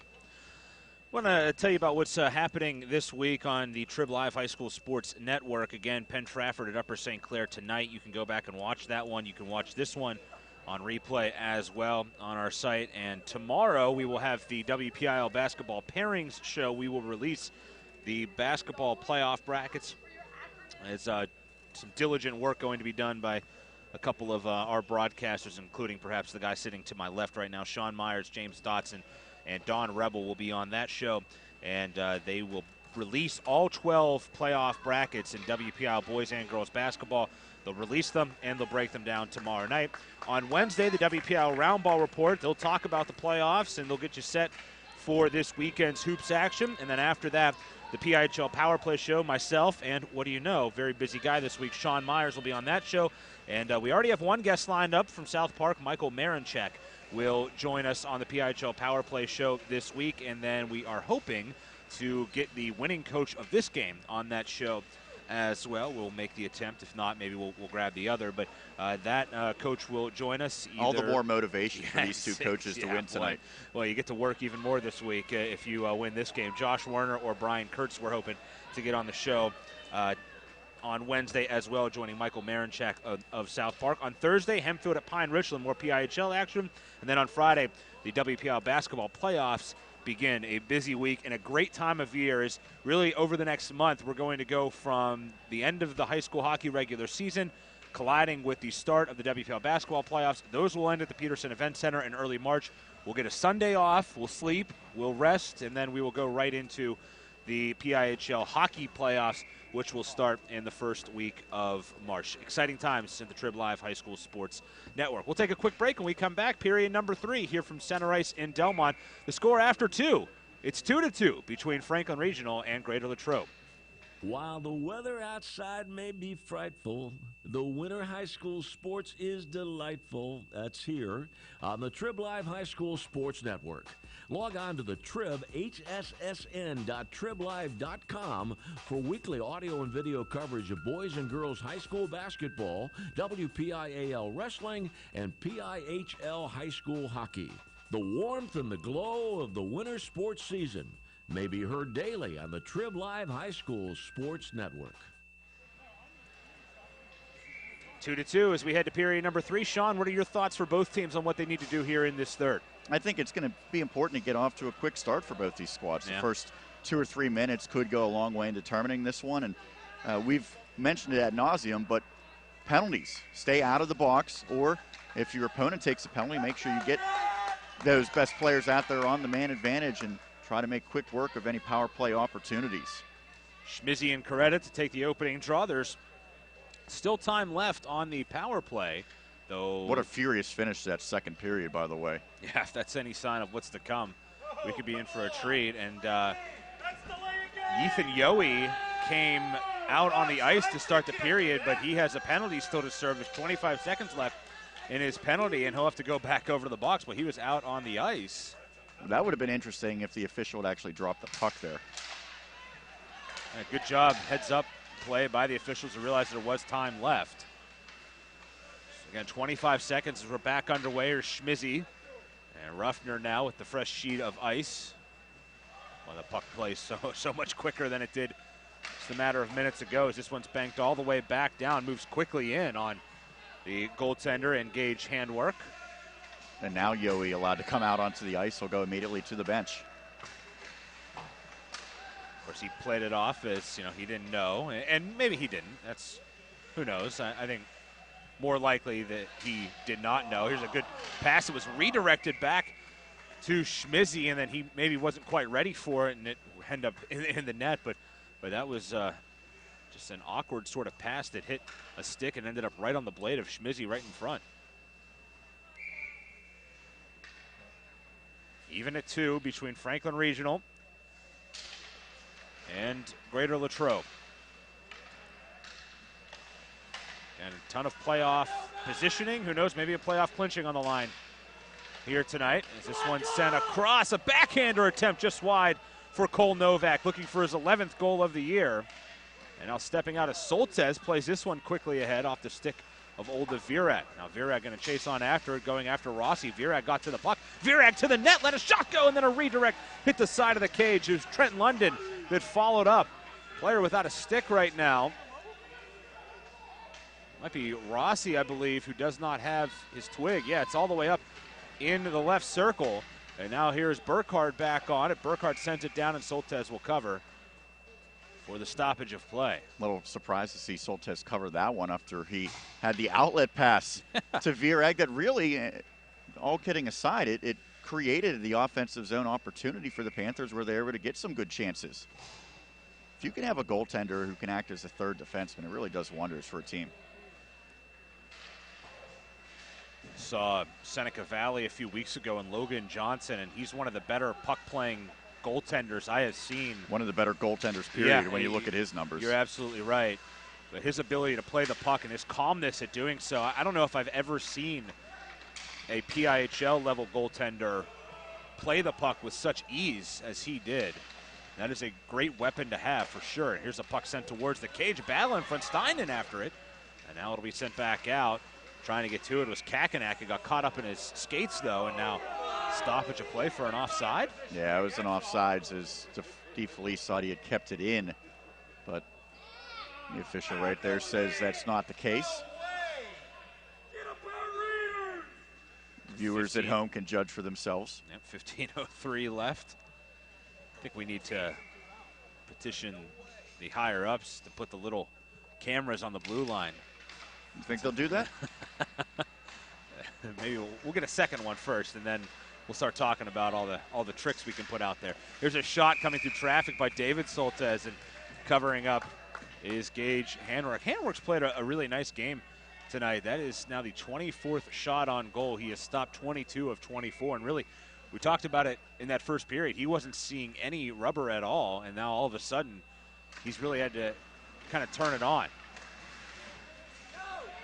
Brantley Miller on the outlet, and the hand pass will be called first. That will bring the face-off deep.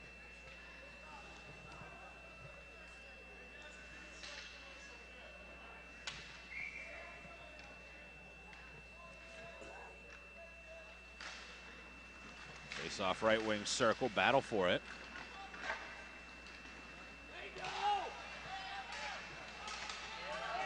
And it's tied up, and apologies said it was 24. It's the other way on the shot total, as Franklin Regional has 16 and 24 for Greater Latrobe. The white jerseys can throw you off sometimes on the home ice. Here's with it is Jason Haynes.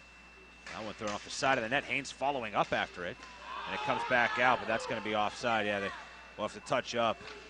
As unable to save that was A.J. Knoll. Rossi played a nice game tonight, throws one in, and that one skipped wide of the cage.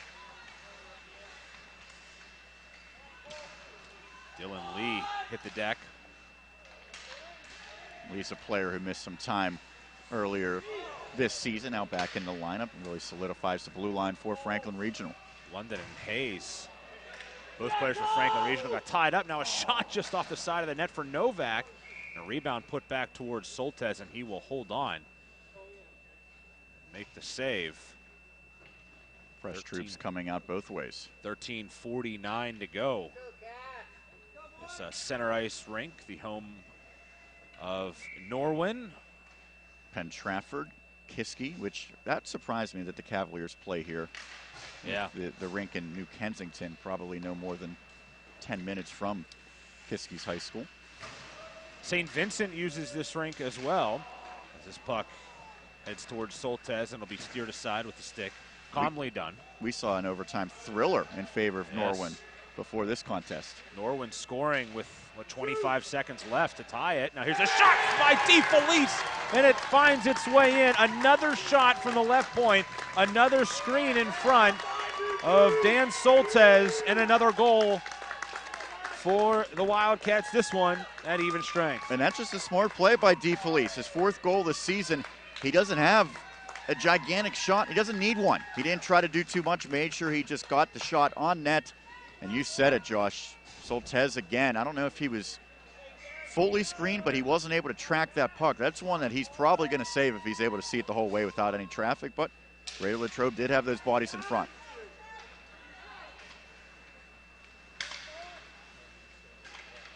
It's the third time they have scored with a shot from at or near the left point, and just a good screen in front, and Jason DeFelice finds the back of the net.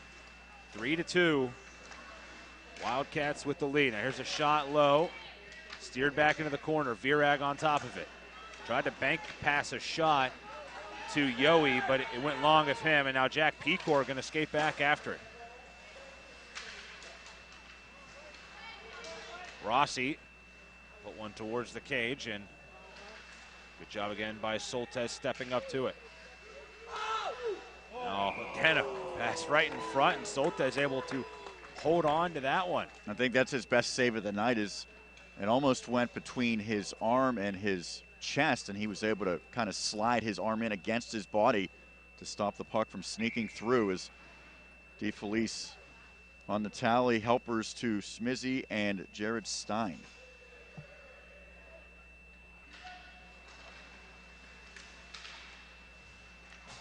Puck battle at the side of the net. Wraparound attempt. Soltesz got over, and I think he was able to make the save on that. Boy, what an effort. Bringing it around the side of the cage by Alex Avolio.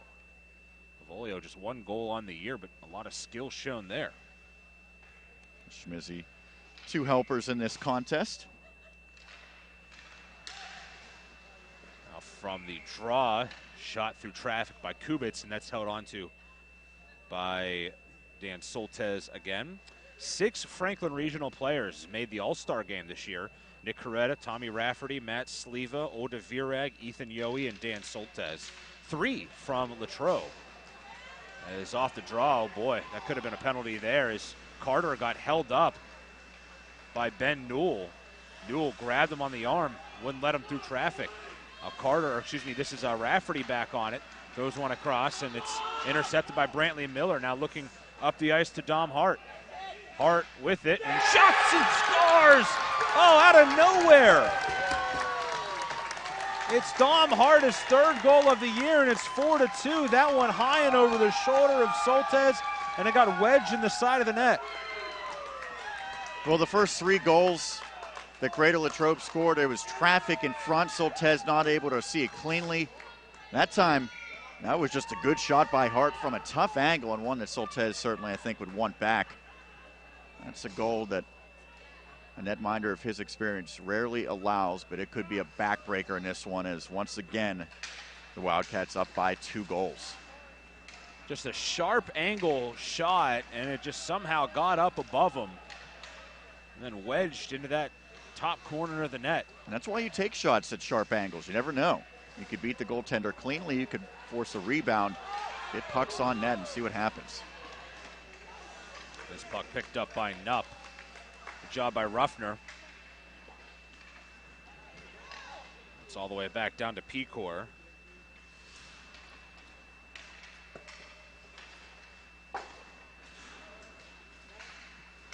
Long pass ahead to Stein. There's Jared Stein down the right wing. Puts on the brakes and sends one wide of the cage. I think if you're Greater Latrobe right now, start throwing everything towards the net and see if Soltesz maybe has lost any confidence. Goalie of his experience, probably not the case, but no harm in testing him at this point. Brantley Miller picks up the helper on the Hart tally. And down the right side, glove save made, rebound attempt, still it's free, it's underneath. The goaltender and handwork, and no sign given. I think handwork kept that out. Talk about handwork, showing some handwork right there as he was able to get a glove on it and then put the glove behind him and stopped it from rolling over the goal line. I thought he had that puck pinned against the net or the post initially, and then you could kind of see it became free, and he reached right along that line.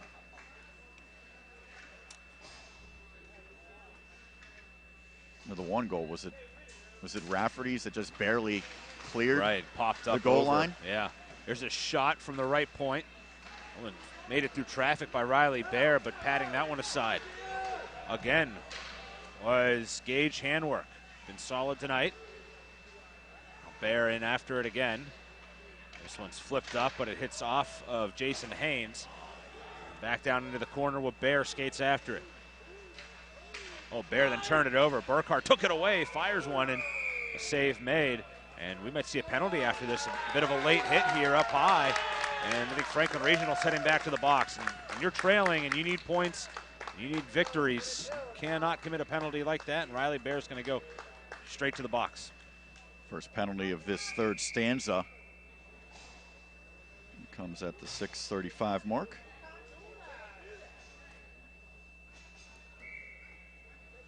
Now a couple of Panthers late to get off the ice. Greater Latrobe is 2 for 5 on the power play. This attempt number 6 tonight. 10:20 left as the clock rolls. Virag steps up to it, but it's knocked back down to Miller. Off to Schmizzy. Miller took a fall behind the cage. Now Rossi at the left point. They've been money from that spot. Here's Schmizzy, though, from the left wing circle. That one was blocked in front by A.J. Knoll. Coretta then will turn and knock it out of the zone. This is the top unit, or at least the number of the top players out there for Greater Latrobe, including Schmizzy. You see a lot of top guys penalty killing as well for Franklin Regional. Coretta and Virag both out there on the PK, which is the best PK, 7 shorthanded goals. Here's an odd angle shot by Schmizzy, and that one took a wicked hop off the boards, and it'll go all the way back down. Handwork will actually get to that one first. Ruffner puts on the brakes. All after him is Coretta. Great Coretta play. tripped up by Ruffner. That was terrific work by Coretta on the forecheck. And that's why he's out there. Again, he's the top scorer for this team. Has a shorthanded tally this campaign. Now he gets his team back to even strength, and on the back end, Franklin Regional will have a 58-second advantage. Tripping call on Lane Ruffner. Negates the power play, as we'll play 4-on-4 for the next minute, as that shot is up and off the stick into the net. Franklin Regional 2 for 4 so far on the power play.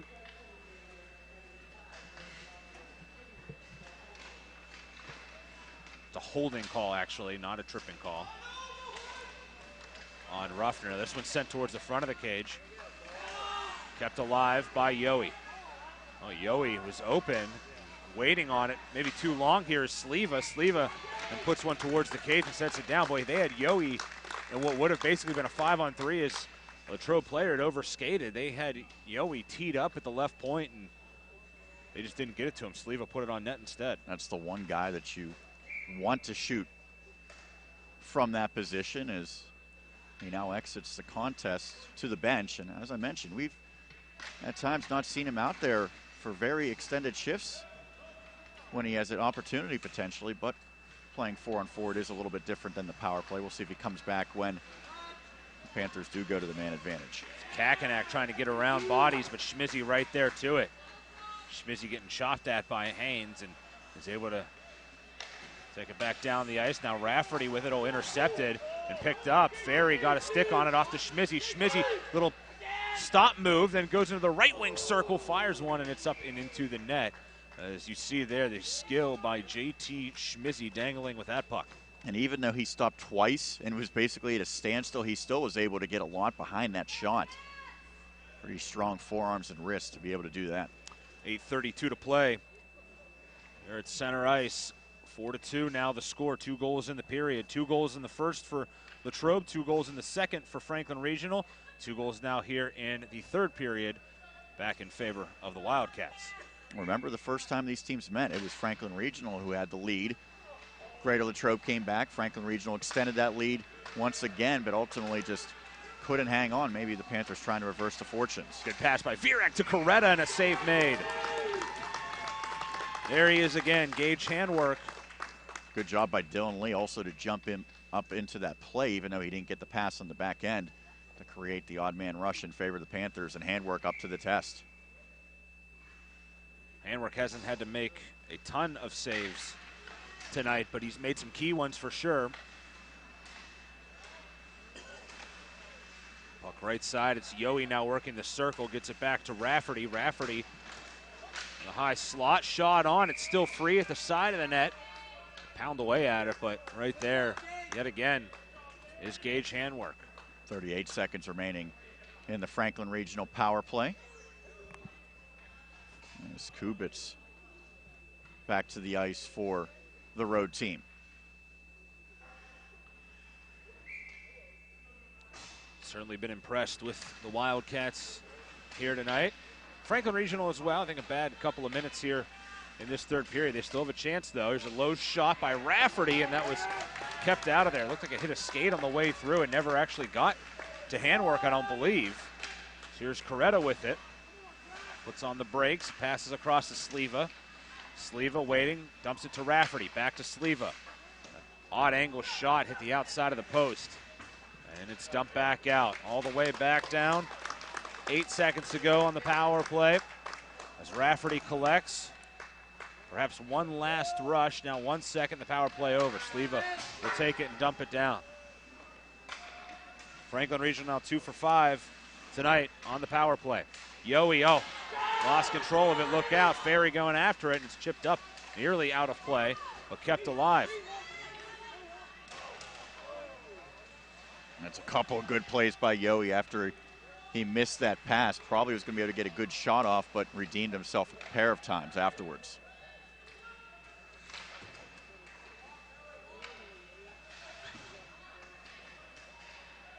Stepping up to it is Kubitz. If you're Franklin Regional, probably maybe 2 or 3 minutes from now, you really start to engage your defensemen trying to come back from this 2-goal deficit.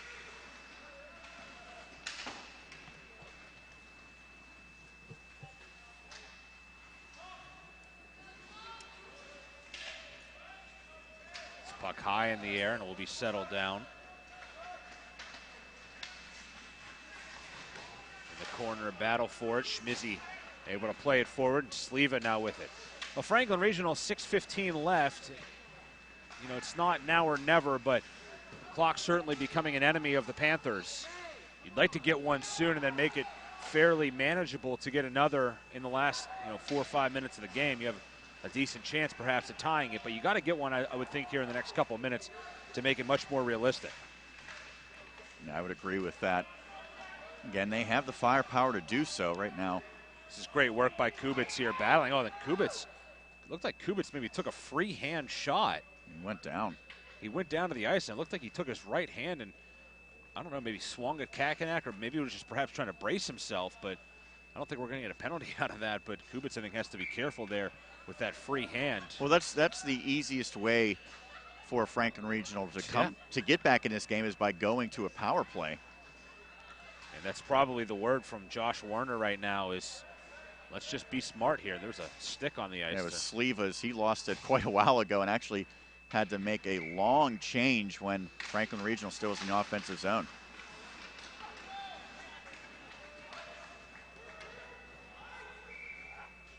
That's a miscue by Brantley Miller there. He just wanted to get the puck out, but on the backhand needed to be a little bit more gentle with it or make sure he got to the line. Instead, he commits the icing. There wasn't a lot of pressure on him to move that puck immediately. I thought he had some more time. Face-off draw for Coretta. Again, tried to go forward with it, and that's flipped up into the bench. It's quiet in here right now. I think that the Franklin Regional faithful need something to get them fired up, whether it be a big hit or obviously a goal would do wonders.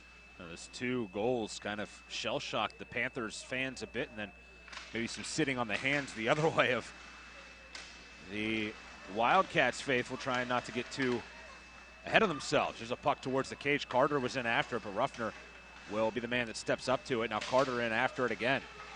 Good work here by Carter. Justin Carter takes a heavy check, gets it off to Virag, and he banks it over to Yowie. Yowie, a shot through traffic, a bouncing puck went just wide. And now Coretta back to it, and it gets right by him and by Dylan Lee, and then Dylan Lee got in the way and took a man down, no call. Black and orange not happy about that one. Here's Virag. Virag trying to go through the legs of a man, upended by Ruffner. Good check there. Now back out to Yowie, left wing circle, and a shot, and he scores. It's Ethan Yowie from the left wing circle, gets it through Gage handwork, and it's 4-3 with 4:47 left in this one. It's that Devastating slap shot again from Yowie. The pass that got to him, I don't know if it was even intended for him. If so, it was a terrific feed. But Yowie, not a great angle on that shot, but he just overpowered Gage Handwork, who got a lot of it, but not quite enough. And that's maybe the spark the Panthers needed to get right back in this game. Certainly momentum on their side and plenty of time with 4:47 remaining on the clock. Latrobe fans really not happy. They thought it was a penalty at one end, and then back down, Yowie gets his second of the game. We have a lot of time left. That's a goal. I was just saying, I felt like they needed one in the next couple of minutes. They get it. And now 4.5 minutes to go in this one. They need one more to tie. Again, these two teams played a 6-5 shootout game in which Latrobe won back around Thanksgiving. This puck turned over, and stepping out with it is Kakenak. He'll bring it down, throws it, a big rebound given up. Still the puck's free. Kakenak will go over and skate to it in the corner. Off to Rafferty at the left point. Back to Kakenak, circles it around and drops it off to Sleva. Look back for Kakenak, but it's not there. Now Sleva will turn out of there with it, and DeFelice takes it away. 4 minutes to play here at center ice. DeFelice, long shot in, and it'll be blockered aside by Dan Soltes. Look out for Virag. Here he comes. That jersey tucked in, and he's flipped up and over, and then a chance for Sleva on the backhand. Oh, that my. Was incredible. Lane Ruffner with a back body drop to Oda Virag. And we have a whistle. Let's see what develops from this. I don't know why the whistle blew unless they thought Virag maybe was shaken up or whatever the case was, but seems like everyone's okay, yeah, which is good. That's a play that should be on Sports Center. Virag, the somersault. Now here's Yowie again, the shot, looking for the hat trick. Puck's free in front, but right there is Handwork to get down on it. I think you're getting close to the point where you might want to consider using Yowie and Rafferty together out there. Yowie's so dangerous offensively. We know Rafferty's a great player. He has a goal in this one as well, and I think that duo would just add a little bit more punch even for Franklin Regional in the comeback bid. Yowie with it, wrist shot through traffic, and that one sails wide. Carter goes in after it. Coretta looking for it. Now here's Virag. Virag drops it off, backside to Coretta. Coretta goes to the ice, but it's back out to Carter. Flips one over to Yowie. Look out, low shot on a wrister, hit a stick of Nupp on the way through. Boy, big block there by Nupp. 3:15 left. Good play there by Soltes to clear it out. Coretta up to Virag, past his stick and goes for icing. And as I mentioned, the idea of potentially getting Yowie with Rafferty, if I'm correct, Josh, it was Carter who was playing back on defense on that shift alongside Yowie. So they are moving some forwards back there to try to maybe replicate what Rafferty would give you in terms of the offense, and then you can have Yowie and he still split up. Have one of them out there at all times.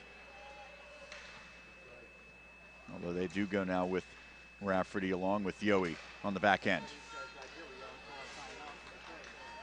Latrobe leads 4-3, 2:50 left in this one. Low shot, and it's sent into the bench. And I like that Coach Brian Kurt is potentially willing to pull out the stops here late in this contest. He understands how much this game means for his team. The net empty down to our left. I think that's a little early, but by the same token, he wants to get this goal right now. That puck off of Yowie's stick. It was a high stick on the puck. Yowie tried to settle that one down. And obviously with a puck maybe going towards your own net, it's not the worst thing to take, but now with the face-off coming back down to our left, you got to get the netminder back out there. Typically, most coaches, I think, want to wait until about 2 minutes to pull the goalie, so Kurt's about 45 seconds early. But it's because of the time remaining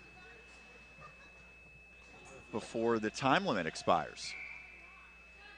There's Virag with the save. If that is true, there's 20 seconds left. Here's Rafferty with it. Could we hit that curfew? Is that what that clock counts down to? Yes. Pass up ahead to Virag. Well, they could be playing against another clock. He was on early. Here's Virag, the shot. And it goes wide, and yeah, that should be the game there. Well, they've stopped hit the clock. curfew, and that is it. They stop it, and Latrobe wins. 2:11 left on the game clock, but the curfew clock hit. And boy, that's a tough way to go down if you're Franklin Regional. Still with over 2 minutes left in this game, but the curfew clock gets you early. And keep in mind, all the stoppages, all the penalties, all the whistles we had in the first and second period, that wasn't necessarily the case nearly as much in this third period, but because the first two periods took a little bit longer than expected, the Wildcats the beneficiary. Wow, that is, and to me, I understand there's a reason why that's put in place, but you'd like to see this one come to its true completion. I'll be honest, and I don't think Raider Latrobe's going to oppose it because, of course, that was the rule. The team's obviously more aware of it than we were up until those final couple of minutes. That's why Franklin Regional pulled the goalie so early. Yeah. To me, when we were looking at the moment, it looked like maybe Brian Kurtz just trying to get aggressive and do that. To me, I understand why the rule's there. It kind of leaves, I think, a sour taste in your mouth. And what was a really great hockey game here tonight, that there's still 2 minutes and 11 seconds left on that clock above it. I don't want to say that it cheapens the win because Latrobe certainly played a great game, but it certainly does leave somewhat of a sour taste in your mouth, and there's still over 2 minutes left on the clock. But those are obviously the rules of the league, and when you hit that curfew, you know, everybody's aware of it, and that's why that clock is running down, and that's how this game will end here tonight. By the way, the winning goal eventually by Ethan Yohe was the third assist of the game by Olda Virag. And Virag with the 3-helper night, as his point total on the year, despite this just being his 12th game, now goes to 16 assists on the year to go with 16 goals on the season as well. We'll take a break. When we come back, we'll get you the post-game show here from Center Ice in Delmont. The final score in this curfew-shortened game, 4-3. Latrobe, they take down Franklin Regional here on the Trib Live High School Sports Network. The team at UPMC Sports Medicine doesn't just rebuild wrists and knees. They build better athletes. Athletes at every level who want to get stronger and faster and prevent injuries. Fact is, no other sports medicine program in the region is more experienced when it comes to treating, training, and inspiring athletes. UPMC, the official healthcare provider of the Penguins, Steelers, and you. Find out more at upmcsportsmedicine.com. Trib Live has a little something for everyone. Sports from high school to the pros. News from across the street and around the world. Arts and entertainment, lifestyles, opinion, weather, photo galleries, video. You can even find your next job, house, and car. So look alive, Pittsburgh, and get the news you want and information you need all in one place. TribLive.com. TribLive.com. News and more 24/7. Hi, this is Josh Rowntree with the new Trib Live High School Sports Network's PIHL Power Play Show. This winter, myself and the coach, Kevin Zlomansky, will bring you the most comprehensive coverage of high school hockey in Western PA. Hey, Kevin, any suggestions on how we can pull it off? We're not goons. We're not bullies. No matter what people say or do, we have to be ourselves. Okay. Well, word is that you've been letting success go to your head a bit. Hey, what I do is none of your business. Is that clear? This should be a fun season. It's the PIHL Power Play Show every Wednesday night at 8 o'clock on the new Trib Live High School Sports Network. The team at UPMC Sports Medicine doesn't just rebuild wrists and knees. They build better athletes. Athletes at every level who want to get stronger and faster and prevent injuries. Fact is, no other sports medicine program in the region is more experienced when it comes to treating, training, and inspiring athletes. UPMC, the official healthcare provider of the Penguins, Steelers, and you. Find out more at upmcsportsmedicine.com. People ask what drives me. It's the respect I have for my opponents, the trust I have in my teammates, a coach who treats me with dignity, and a university that has faith in me on and off the field. That's what keeps me focused, why I practice harder, play my heart out. I play to win. I play for Carlo. Tell us your story using #WhatDriveYou. Carlo University is a proud sponsor of the Trib Live High School Sports Network. It's the post-game show here from Center Ice in Delmont. The final score 4-3. 2 minutes and 11 seconds remain on the clock, but the curfew clock hitting 0 tonight And ultimately, that's what takes precedent here in the PIHL as Greater Latrobe beats Franklin Regional, a big win for them here tonight. They now move to 26 points on the season, and that will secure them the top seed out of the Southeast. For Franklin Regional now just 21 points on the year. They're still going to have to battle and have some things fall their way to reach the postseason. I ultimately think that they will end up in, but they're going to need, obviously, to either beat Shaler in their final game or get a little bit of help. Along with Sean Meyers, I'm Josh Rowntree. As we wrap this one up, looking at tonight's Mount Lebanon Ice Arena scoring summary, brought to you by our friends in the South Hills at the Mount Lebanon Ice Arena. It started 7 minutes and 45 seconds into the game. The first 4 goals of the game were power play markers, and this is the first one. Blake Rossi gets the goal, left point slap shot through a screen. Cole Ferry and Derek Hertansky with the helpers. That made it 1-0, and then 3.5 minutes later, Lane Ruffner would get a power play goal as well. JT Schmizzy sets this one up. He buries a left point slap shot as well. This one was redirected through traffic, and it made its way in the back of the goal past Dan Soltes. 2-0 was the score after one period of play. Shots were 11-4. To the second period, it would not take long. A power play goal for Tommy Rafferty of Franklin Regional just 49 seconds into the period. Olda Virak getting his first helper of the night of 3, and that would make it 2-1 in favor of Latrobe. Penalties would ensue after that, 4 of them, before Franklin Regional goes back on the man advantage, and they would capitalize again. This time, Ethan Yohe with the power play goal. Olda Virag sets it up. For Yohe, it was his 8th power play goal of the season, and that would even it at 2-2. A great pass from Virag to Yohe from left to the right circle, and he would slap it home. And we were tied at 2 after 2 periods of play. Shots were 22-16 at that point. And then to the third period, we win. Jason DeFelice, 3 minutes and 36 seconds in, would make it 3-2 Latrobe. JT Schmizzy, Jared Stein would get the helpers. Another shot from the left point through a screen. This time a wrister, and DeFelice puts it into the net, and it was 3-2. And then not long after that, we go from 3:36 to 4:45, the time of goal number 4, what would eventually be the game-winning goal for Dom Hart, as Brantley Miller would set him up. Hart getting the goal for Latrobe, and that's his 3rd of the year. And Miller, the helper, made it 4-2. And then Ethan Yohe at the 12:13 mark. Virag gets his 3rd assist. Yohe his 2nd goal of the game, and that would make it 4-3. But with 2 minutes and 11 seconds left, the clock down to our left, which is the curfew clock, would hit, and that would take us to the end of tonight's game at 4-3, the final score in favor of the Latrobe Wildcats. And that is your Mount Lebanon Ice Arena scoring summary, brought to you by our friends in the South Hills at the Mount Lebanon Ice Arena. Now time for the Trib Live 3 stars of the game. The number 3 star tonight, Sean? That was the netminder for Greater Latrobe, Gage Handwork, who made 24 saves. And even though 24 not an overwhelming number, I thought he made some really key saves. Yeah, big saves. And ultimately, when you're playing against a team that has some potent scorers like Franklin Regional, you're going to need your goaltender to come up big at times. That's exactly what the Wildcats got out of Handwork. He, the number 3 star. Number 2 star, the only Panther to make the list, Ethan Yohe, who had 2 goals.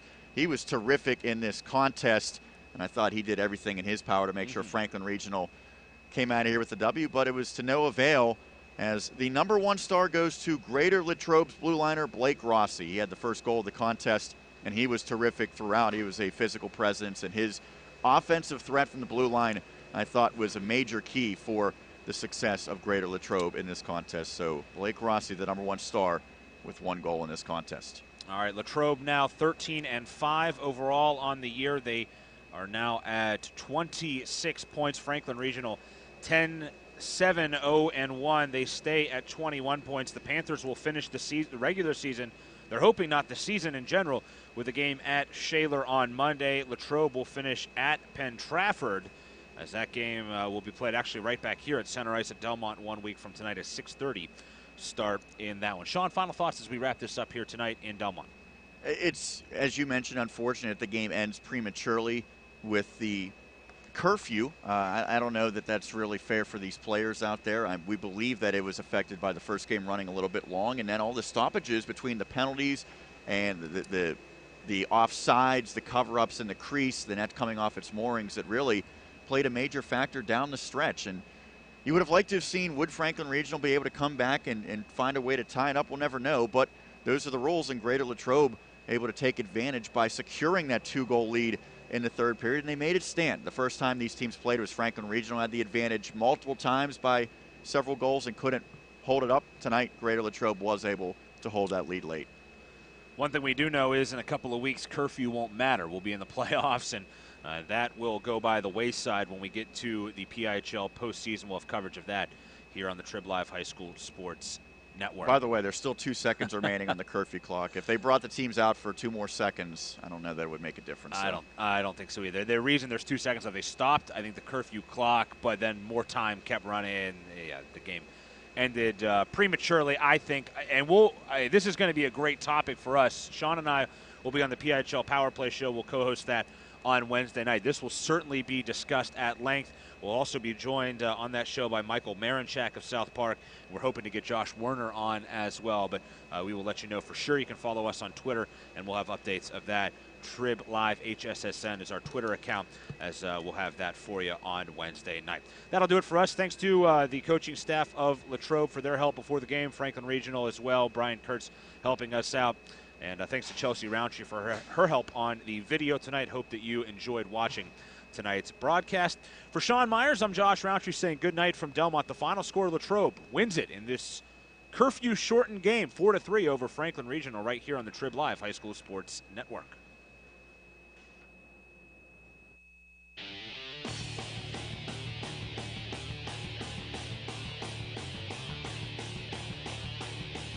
You have been listening and watching PIHL High School Hockey on the Trib Live High School Sports Network, sponsored in part by UPMC Sports Medicine, by Carlo University, by Dollar Bank, by AstroTurf, by Chick-fil-A Robinson, by WQED, and by Trib Total Media. You can follow the PIHL High School Hockey season by logging on every day to www.tribhssn.triblive.com. The preceding has been a special presentation of the PIHL and Trib Live High School Sports Network.